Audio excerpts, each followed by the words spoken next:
I just want to say how honored I am to be able to have him as well as everyone else here. So, Eduardo.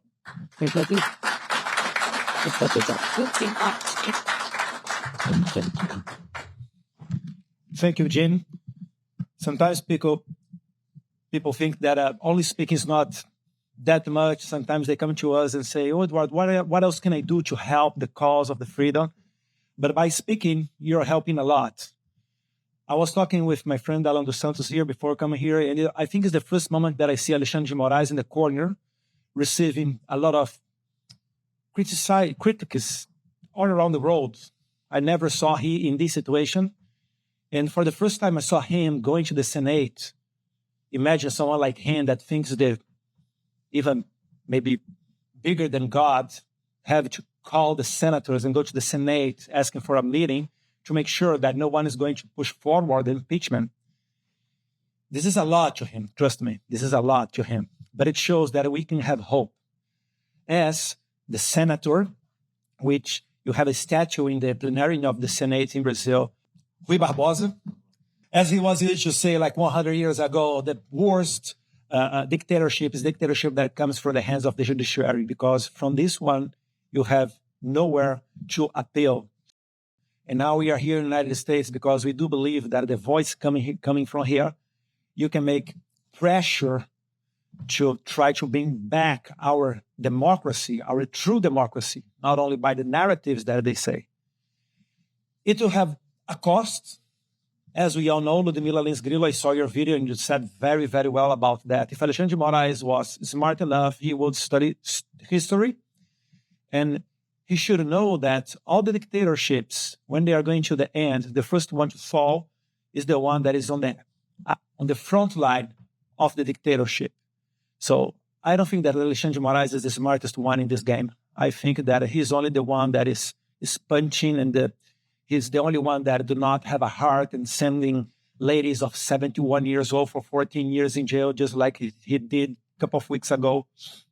And this is not brave. This is not courage. This is disgusting. This is unfair. This is something that, as a man, I do not respect him as a man, because I change places and I put myself instead of the places of these people. And if I would be Alexandre de Moraes, Dr. Dallagnol, I would never convict a lady of 71 years old that cannot barely throw a rock and treat a lady like that as a terrorist. For sure, if they were doing trafficking drugs, murder, if they were this kind of criminal, they would never had 14, 15, 16 years in jail. So sometimes people say that, oh, Alexandre Moraes, he has a lot of courage. No, if there is something that he doesn't have, is courage, because he's using his position in a very disgusting way to try to smash an opposition. It's the only way that they have to keep in power, because they did everything against us. They call us as Nazis, fascist, racist, xenophobic, homophobic, whatever. And at the end of the day, it's not working. So they have to censor us.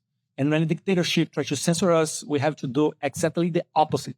It's talk, speak, tell all around the world what they are doing, because this is exactly the thing that they don't want to know. They don't want everybody to know about that.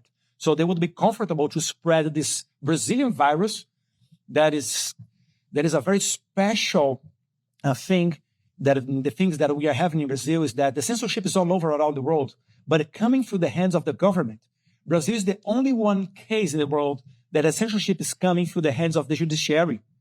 And they are exporting that by meetings in London, Paris, New York, as we are all looking. And if they're comfortable to do that, they will keep doing. And maybe they are going to tomorrow bring that to here. It's the same story.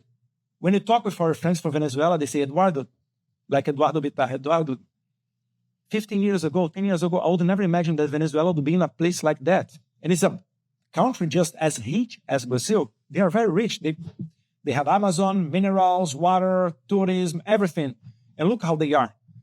So yesterday was Venezuela, today Brazil, tomorrow maybe United States. So you are right, Jim. When we look to United States, we think that here is the home of the brave, the land of the freedom.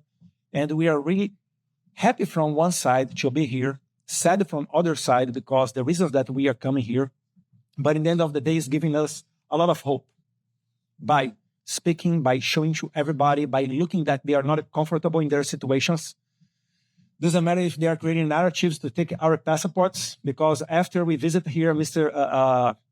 Chris Smith, Marjorie Taylor Greene, and George Santos in December, when we came here to the U.S. Capitol, going to the end. Then a couple of weeks ago, we went to the European Parliament. And while we were there in Brussels, an article from Agência Pública, which is a media supported and financed by George Soros, it starts to say that me, Gustavo Gayer, and some other congressmen, we are running abroad of Brazil, trying to connect the fascist and the anti-democratic people to try to attack the vibrant democracy in Brazil.